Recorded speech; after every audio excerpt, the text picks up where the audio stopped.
अस्सलाम वालेकुम। आज हम रिडॉक्स रिएक्शन के बैलेंसिंग के बारे में पढ़ेंगे कि हम रिडॉक्स रिएक्शंस को कैसे बैलेंस करेंगे। So balancing of redox reactions, balancing of redox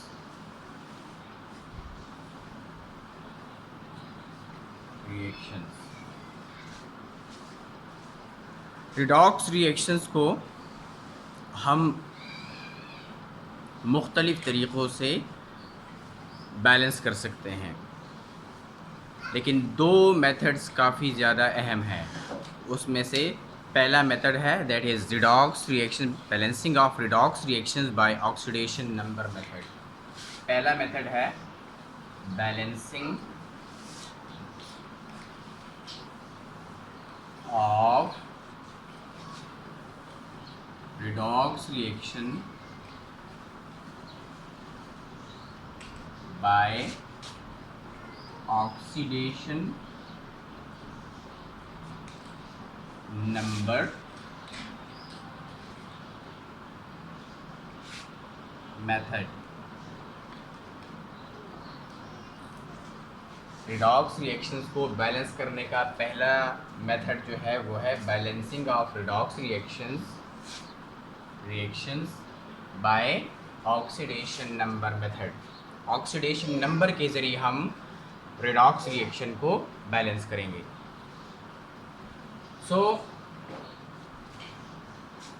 जब भी किसी रिएक्शन में ऑक्सीडेशन होती है तो उसके साथ साइमल्टेनियस बैक वक्त रिडक्शन भी होती है, यानी जब एक चीज़ इलेक्ट्रॉन लॉस करेगी और वो ऑक्सीडाइज होगी तो उसी वक्त उसी रिएक्शन में दूसरी चीज़ इलेक्ट्रॉन गेन करेगी और रिड्यूस होगी।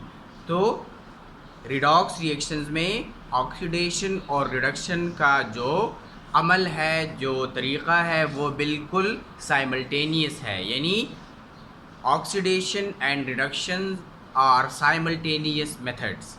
ऑक्सीडेशन और रिडक्शन साइमल्टेनियस मेथड्स हैं, दोनों बैक वक्त होते हैं एक ही रिएक्शन में। तो चूँकि जो चीज़ ऑक्सीडाइज होगी वो इलेक्ट्रॉन लॉस करेगी और जो चीज़ रिड्यूस होगी वो इलेक्ट्रॉन गेन करेगी, और जो रिड्यूस होगी वो दूसरे चीज़ को ऑक्सीडाइज करेगी, तो रिड्यूस होने वाली चीज़ ऑक्सीडाइजिंग एजेंट है, और जो चीज़ ऑक्सीडाइज होगी तो वो दूसरी चीज़ को रिड्यूस करेगी, तो ऑक्सीडाइज होने वाली चीज़ क्या है, वो रिड्यूसिंग एजेंट है। अब हम रिडॉक्स रिएक्शन को ऑक्सीडेशन नंबर मेथड के ज़रिए बैलेंस करने का जो तरीक़ा है उसके कुछ रूल्स पढ़ते हैं। तो रूल्स के लिए हम एक एग्ज़ाम्पल लेंगे और उस एग्ज़ाम्पल के ज़रिए हम इस इक्वेशन को बैलेंस करेंगे। तो सबसे पहली एग्ज़ाम्पल जो है उसमें हम लेते हैं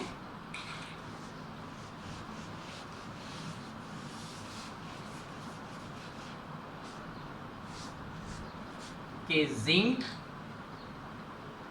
नाइट्रिक एसिड के साथ रिएक्शन करता है और क्या बनाता है zinc nitrate plus nitric oxide, zinc nitrate plus nitric oxide and plus water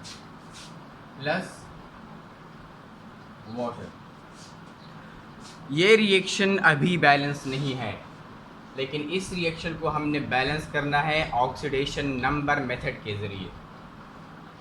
तो पहला रूल जो है ऑक्सीडेशन नंबर मेथड का, उसका पहला रूल जो है वो ये है कि आपने पहले रिडॉक्स रिएक्शन का स्केलेटन लिखना है, रिडॉक्स रिएक्शन का पूरा ढांचा लिखना है कि कौन सी चीज़ के साथ रिएक्शन करेगी और कौन से प्रोडक्ट्स बनाएगी। तो आपने मुकम्मल तौर पर तमाम रिएक्टेंट्स और तमाम प्रोडक्ट्स लिखने हैं। इसको कहते हैं writing of redox, skeleton of redox reaction. दूसरा रूल जो है वो ये है कि आपने इनके ऊपर इनके ऑक्सीडेशन नंबर्स लिखने हैं। जो स्केलेटन आपने लिखा है उस स्केलेटन में आपने हर चीज़ के ऊपर उसका ऑक्सीडेशन नंबर लिखना है। For example zinc free form में है और फ्री एलिमेंट का ऑक्सीडेशन नंबर 0 होता है। अच्छा, यहाँ पर नाइट्रिक एसिड में हाइड्रोजन का ज़्यादातर कंपाउंड्स में ऑक्सीडेशन नंबर क्या होता है? 1+।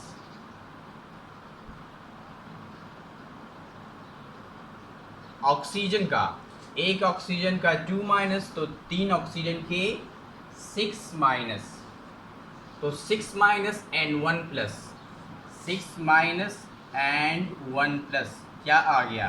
5-। 5- तो ओवरऑल ये मॉलिक्यूल न्यूट्रल है, तो 5- को न्यूट्रलाइज करने के लिए हम क्या लगाएंगे? 5+, और ये ओवरऑल 0 हो जाएगा। तो ये 5+ किस पे आएगा? ये 5+ आएगा नाइट्रोजन पे।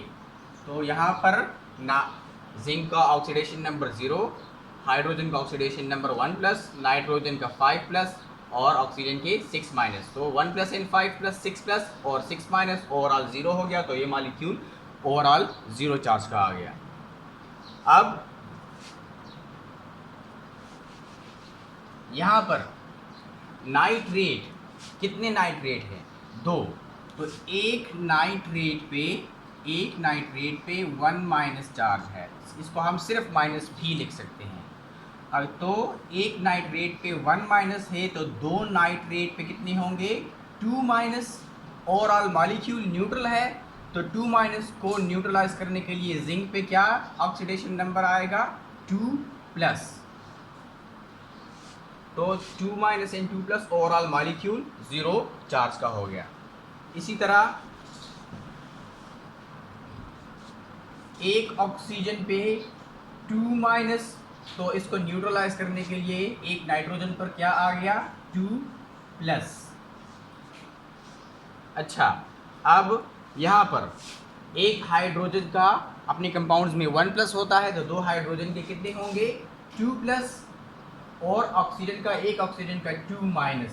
सो 2+ एंड 2-, ओवरऑल मॉलिक्यूल न्यूट्रल हो गया। तो ये तो था दूसरा रूल कि आपने हर एलिमेंट के ऊपर उसका ऑक्सीडेशन नंबर लिखना है। तीसरा, तो what is this second rule? That is right the oxidation number of each element over it. Her element के ऊपर उसका ऑक्सीडेशन नंबर लिखें उस रिएक्शन में, उस स्केलेटन में जो आपने पहले रूल नंबर 1 में लिखा है। तीसरा रूल जो है, तीसरे रूल में आपने आइडेंटिफाई करना है कि कौन सी चीज़ ऑक्सीडाइजिंग एजेंट है, यानी वो खुद रिड्यूस हुई है, और कौन सी चीज़ रिड्यूसिंग एजेंट है, यानी वो खुद ऑक्सीडाइज हुई है। तो कौन सी चीज़ ऑक्सीडाइजिंग एजेंट है? वो खुद रिड्यूस हुई है। कौन सी चीज़ रिड्यूसिंग एजेंट है? वो खुद ऑक्सीडाइज हुई है। उसको आपने आइडेंटिफाई करना है रूल नंबर 3 में। तो यहाँ पर हम क्या, जिंक पर का ऑक्सीडेशन नंबर यहाँ 0 है, और यहाँ जिंक का ऑक्सीडेशन नंबर 2+ है। तो जिंक का ऑक्सीडेशन नंबर 0 से 2 तक, जिंक का ऑक्सीडेशन नंबर 0 से 2+ तक इंक्रीज हुआ है। और हम ये जानते हैं कि जब ऑक्सीडेशन नंबर इंक्रीज होता है तो वो चीज़ ऑक्सीडाइज होती है। तो जिंक 0 से 2+ तक इंक्रीज हुआ है ऑक्सीडेशन नंबर इसका, तो जिंक ऑक्सीडाइज हुआ है। और जो चीज़ ऑक्सीडाइज होती है उसको हम रिड्यूसिंग एजेंट कहते हैं, क्योंकि वो दूसरी चीज़ को रिड्यूस करती है। तो जिंक क्या है? ये रिड्यूसिंग एजेंट है, खुद ऑक्सीडाइज हुआ है। तो ऑक्सीडाइजिंग रिड्यूसिंग एजेंट तो हमने आइडेंटिफाई कर लिया है कि जिंक खुद ऑक्सीडाइज हुआ है, तो ये रिड्यूसिंग एजेंट है। अब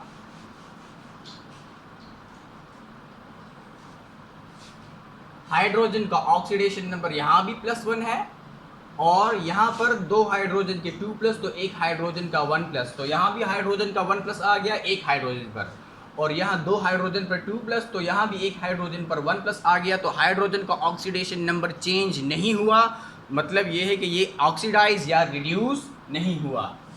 अब आते हैं नाइट्रोजन की तरफ। यहाँ नाइट्रोजन का ऑक्सीडेशन नंबर 5+ है और यहाँ नाइट्रोजन का ऑक्सीडेशन नंबर 2+ है। नाइट्रिक एसिड में नाइट्रोजन का ऑक्सीडेशन नंबर 5+ और नाइट्रिक ऑक्साइड में ऑक्सीडेशन नंबर नाइट्रोजन का है वो 2+। तो नाइट्रोजन का ऑक्सीडेशन नंबर 5+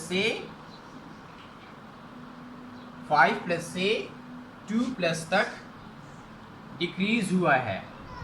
तो हम जानते हैं कि जिसका ऑक्सीडेशन नंबर डिक्रीज होता है तो वो चीज़ क्या होती है, वो रिड्यूस होती है। तो नाइट्रोजन 5+ से 2+ तक इसका ऑक्सीडेशन नंबर डिक्रीज हुआ है, तो नाइट्रोजन क्या हुआ है, ये रिड्यूस हुआ है। और जो चीज़ रिड्यूस होती है वो दूसरी चीज़ को ऑक्सीडाइज करती है। तो नाइट्रोजन क्या हो गया, ये ऑक्सीडाइजिंग एजेंट हो गया, दूसरी चीज़ को इसने ऑक्सीडाइज कर दिया, खुद ये 5+ से 2+ तक रिड्यूस हो गया।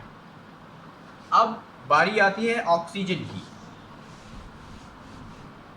यहाँ पर ऑक्सीजन, 3 ऑक्सीजन के ऑक्सीडेशन नंबर 6-, तो एक ऑक्सीजन का 2-, यहाँ भी ऑक्सीजन का 2-, यहाँ भी ऑक्सीजन का 2-, तो यहाँ भी 2-, यहाँ भी 2-, तो ऑक्सीजन के ऑक्सीडेशन नंबर में चेंज नहीं आया। मतलब ये है कि ऑक्सीजन यहाँ ऑक्सीडाइज या रिड्यूस नहीं हुआ।